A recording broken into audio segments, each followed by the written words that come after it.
Hello and welcome to a comparison review between two cars that are almost identical. That's right, I'm here in the brand new Toyota Urban Cruiser, but we also have the Suzuki Grand Vitara on test. Now, this one is the Toyota Urban Cruiser XR automatic. The Grand Vitara we have is the GLX manual, both sort of mid to top specs in their varying brands. But if you want to compare them, you can use our compare tool on our site, and we also have an in-depth write-up on the website, which we'll leave a link to in the description below. Righto, comparison time. Let's go. Dream, search, drive. Cars.co.za. Faf de Klerk knows that no matter what you've done for your country, and the ladies, you can still get caught with your pants down. Don't faff around, just claim via WhatsApp and get paid out quick fast. Budget, the official insurer of good South Africans.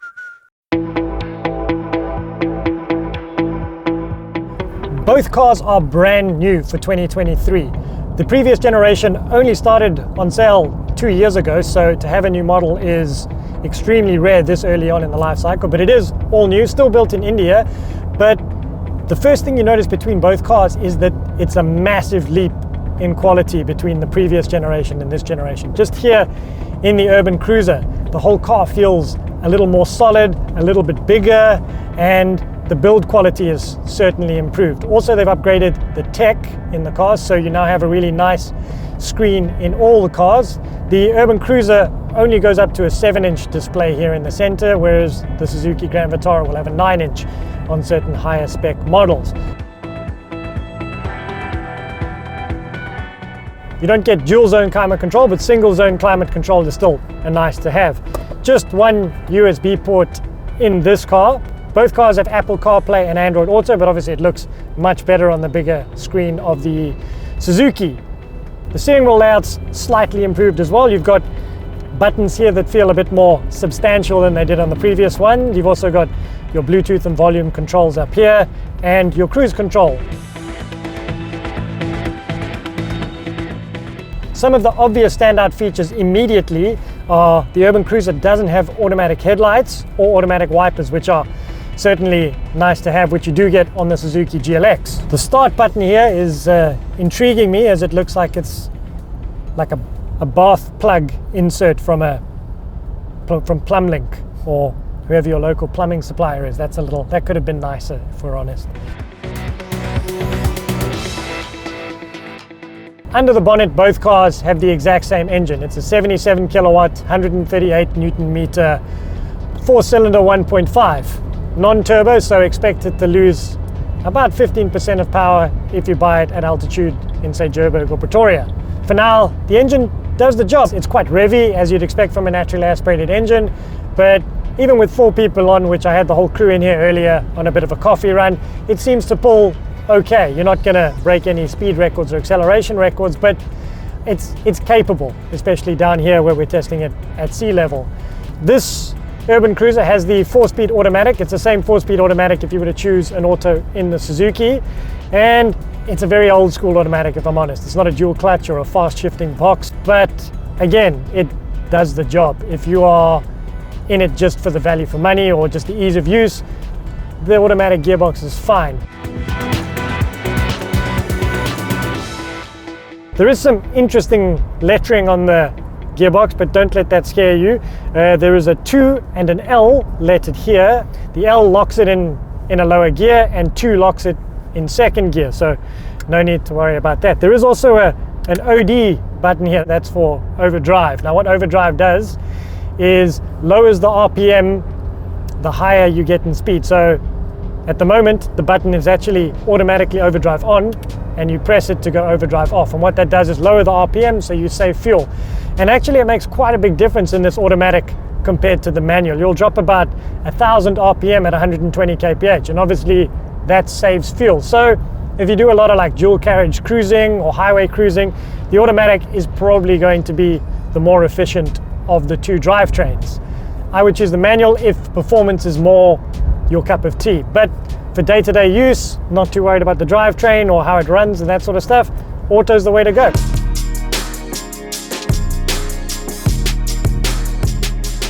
Right, here we are taking a corner in the Urban Cruiser. It's a little bit leany, if I'm honest. The Apollo tires on this are a definite determiner that it's built in India.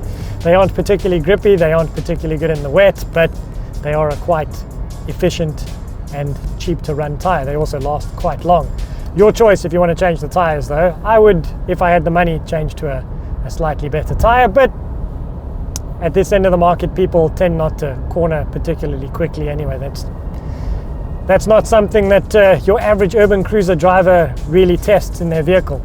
And one of the things I've noticed between this and the older version, it is much quieter in here. It was quite noisy and quite thin in the previous generation, where this is a nice step up in terms of cabin insulation, I think is the term that they like to use. The mirrors don't buffet as much as they did, and even wind noise up at like 120 isn't as bad. Obviously, another step up in premium for this would make it quieter, but for what this is at about 400,000 Rand, between 350 and 400, it's actually pretty good, I gotta say.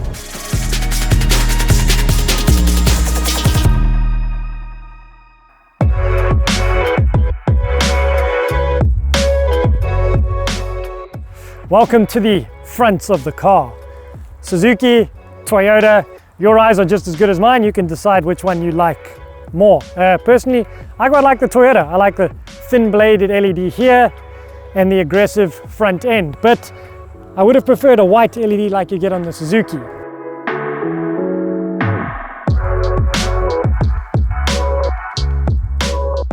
Right, the rear of the Urban Cruiser and the Suzuki Grand Vitara.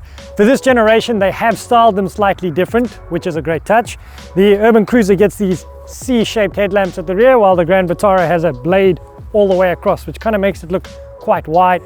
Now, you'll also notice that the Urban Cruiser has a matte finish to the badging, whereas the Grand Vitara has a chrome badging. Other than that, those are the only real differences. If I open the boots with my hand, I can tell you that they are identically sized at 373 liters, which I will now demonstrate with a cooler box. Thank you. Right. As you can see, it fits in there nice and snug, fingers width underneath the side. And if I move it across to the other one, exactly the same. So there you have it. The only real difference is that has a 12-volt charger and a light. Otherwise, they are identical, both with full-size spare wheels as well. Welcome to the rear seats of the Suzuki Vitara. A lot of the 50,000 Rand difference is actually contained within these rear seats area. So you get USB-A and a USB-C port in the Suzuki, which you don't get in the Urban Cruiser. You also get this artificial leather on the rear seats, which you don't get in the Urban Cruiser. The sunroof, another difference. This is a full panel, so it comes all the way back to here. Very nice, can see all the way out to space. The roof lining, I gotta say, on both the cars is a little bit poor. It feels a little bit cheap and masonite, I guess, or just of a poor quality. But nevertheless, the knee room is quite excellent. That's my driving position. I'm about 6 foot tall and very comfortable. Headroom, little on the tight side. I've got about 2 fingers before the roof touches, so you may find taller passengers will struggle there, but overall the position is quite good. It'd be nice to recline the seats a little bit, but that's not an option in cars in this segment for most of the competitors anyway. And then in terms of the center, you've got 2 cup holders. Now this is quite good. This doesn't feel flimsy. A lot of the time this feels flimsy and your coffee ends up in the laps, or your yogurts, whatever it is, ends up in the laps of your kids, but that's quite good. And then the center passenger does get a full 3-point harness or seat belt, which is a very nice safety feature that goes nicely with the curtain airbags in the back here as well.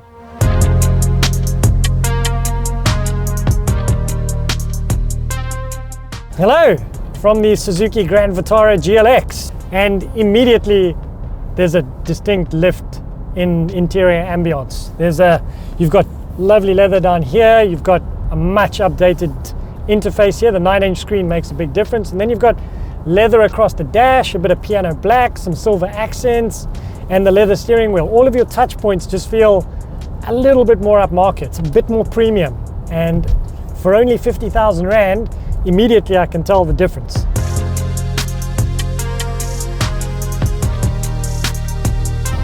Other nice to haves in this GLX you get a 360-degree camera, which is actually quite low resolution and hard to pick out objects, but is still a nice to have. You can kind of make out, it's got lines, so you make out what you're going to hit and what's close to you, and you've got front and rear parking sensors with that. The GLX on here also has a heads-up display, although it kind of flips up and looks a bit like a piece of Tupperware lid with like a light projected in the front with your speed and your fuel economy and your time.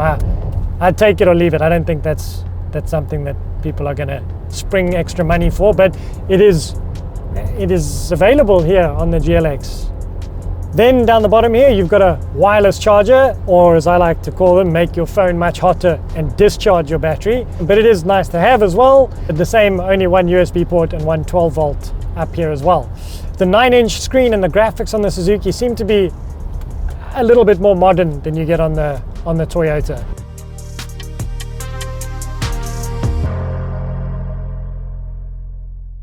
Right, so we drove the auto with the overdrive button in the Urban Cruiser. Now I've got the manual, and the manual, it's a really good manual. Japanese and Suzuki in particular make really good manuals. It's slick shifting, it's very direct, quick between the gears. I have to say though, when you get into fifth and you're at about 110, 120, I said the revs are quite high. It's like 3,500 RPM, 3,400 at 120. It's quite loud in the cabin at that kind of speed, and it's not particularly fuel efficient at that speed, but the manual is averaging 7.1 over the 500 kilometers I've done in this already, so still fairly efficient.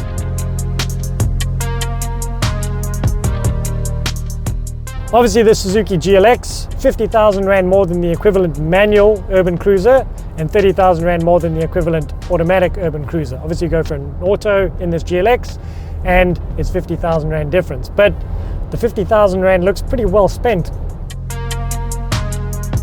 For this generation, Suzuki has really gone to town on the warranty and the service plan. It's much better than the Toyota. In the Toyota, you get a 3-year, 100,000 kilometer warranty and a 3-year, 60,000 kilometer service plan. In the Suzuki, it's a 5-year, 200,000 kilometer warranty and a 4-year, 90,000 kilometer service plan. That was a lot of things to remember. But that's a much better warranty and service plan available for the Suzuki. So that's something to notice. Obviously, the upside of the Toyota is that they have a much bigger dealer network and there are far more Urban Cruisers available. The Urban Cruiser has generally outsold the Suzuki Grand Vitara by about 4 or 5 to 1 in South Africa. So that's something to note. But I checked the used car prices on our app and you actually find that Suzuki holds up fairly well in terms of resale value compared to the Toyota.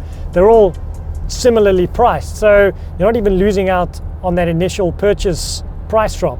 So Suzuki appears to be a pretty good value proposition right now.